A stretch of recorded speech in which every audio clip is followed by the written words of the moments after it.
एक ऐसा वर्ड जो शायद आपने बहुत बार सुना होगा और सोचा होगा कि होता क्यों है, क्या है ऑटिज्म। ऑटिज्म एक न्यूरो डेवलपमेंटल डिसऑर्डर है, एक मेडिकल कंडीशन है जिसमें ब्रेन और बॉडी दोनों इन्वॉल्व होते हैं, जिसमें बच्चे की सोशल एरियाज, कम्युनिकेशन एरियाज और उसके बिहेवियर इन्वॉल्व होते हैं। इस वक्त हमारे देश में जिन लोगों को ऑटिज्म है उनकी संख्या कम से कम 1 करोड़ है। इसका मतलब ये हुआ कि 100 बच्चों में 1 से 2 बच्चे हैं जिनको ऑटिज्म की कंडीशन है। बहुत लोग ये मानते हैं और ये सोचते हैं कि 3 साल, 4 साल या 5 साल के बाद ही ऑटिज्म को पहचाना जा सकता है। ऐसा नहीं है। हम 9 महीने के, साल भर के बच्चे के अंदर भी ऑटिज्म के लक्षण पहचान सकते हैं। ऑटिज्म लड़कों में लड़कियों के कंपैरिजन ज़्यादा पाया जाता है। तो वो रेड अलर्ट साइंस क्या हैं? सबसे पहला इंपॉर्टेंट एरिया है सोशल एरिया। सोशल एरिया में अगर बच्चा आई कांटेक्ट नहीं कर रहा, अगर बच्चा आंखें नहीं मिलाता, तो दैट मीन्स उसका आई कांटेक्ट पुअर है। Second, name response. अब बच्चे को नाम से बुलाते हो, आवाज़ देते हो, लेकिन बच्चा रिस्पॉन्ड नहीं करता, इसका मतलब उसका नेम रिस्पॉन्स पुअर है। और तीसरा, वो बच्चा अपनी दुनिया में रहता है, अपने में इन्वॉल्व रहता है। अब जिसको अक्सर माँ बाप कहते हैं वो अपने में लगा रहता है, तो कहीं ना कहीं वो सोशली विड्रॉन है, सेल्फ अब्जॉर्ब्ड है। तो ये 3 सबसे इंपॉर्टेंट सिम्टम्स हैं सोशल डोमेन्स में। फिर हम देखें कम्युनिकेशन डोमेन में, अक्सर इन बच्चों की स्पीच लैंग्वेज डिले हो जाती है।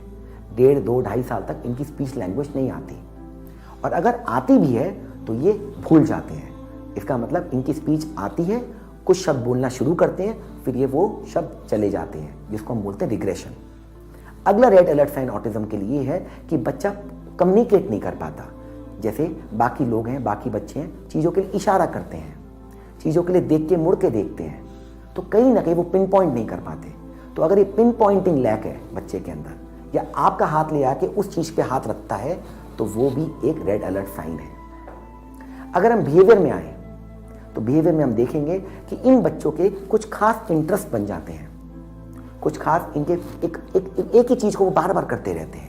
जैसे कोई खिलौने हैं, वो एक ही खिलौनों को एक ही लाइनों में लगाते रहते हैं, या वो खिलौने से खेलने की बजाय खिलौने के पार्ट से खेलेंगे, जैसे पहिए हैं, या धागों से खेलते रहेंगे, या कागज से खेलते रहेंगे, या कागज को फाड़ के उसको हिलाते रहेंगे, या पंखों को देखते रहेंगे, या घूमती चीज़ों को देखते रहेंगे।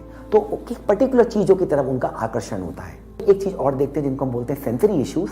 तो अक्सर इनको आवाज़ों से दिक्कत होती है, तो जब ज़्यादा तेज आवाज़ होती है तो अपने कान बंद कर लेते हैं, या चीज़ों को मुंह में डालते रहते हैं, या चीज़ों को सूंघते रहते हैं, या चीज़ों को हिलाते रहते हैं। चाहे कोई भी एज हो, चाहे 1.5 साल का हो, 2 साल का हो, 2.5 साल का हो, हमें इमीडिएटली रेड अलर्ट होना है और हमें इमीडिएटली हेल्प के लिए जाना है। आप डेवलपमेंटल पीडियाट्रिशियंस हैं, साइकेट्रिस्ट हैं, चाइल्ड साइकेट्रिस्ट हैं, न्यूरोलॉजिस्ट, किसी के पास भी हेल्प के लिए जा सकते हैं, ताकि वो आपको सही हेल्प के लिए आगे गाइड कर सकें। हम मेरे अगले वीडियो में देखिए कि एक बार हमने ऑटिज्म को पहचान लिया तो हमें करना क्या है। याद रखिए, जितना जल्दी उतना बेहतर।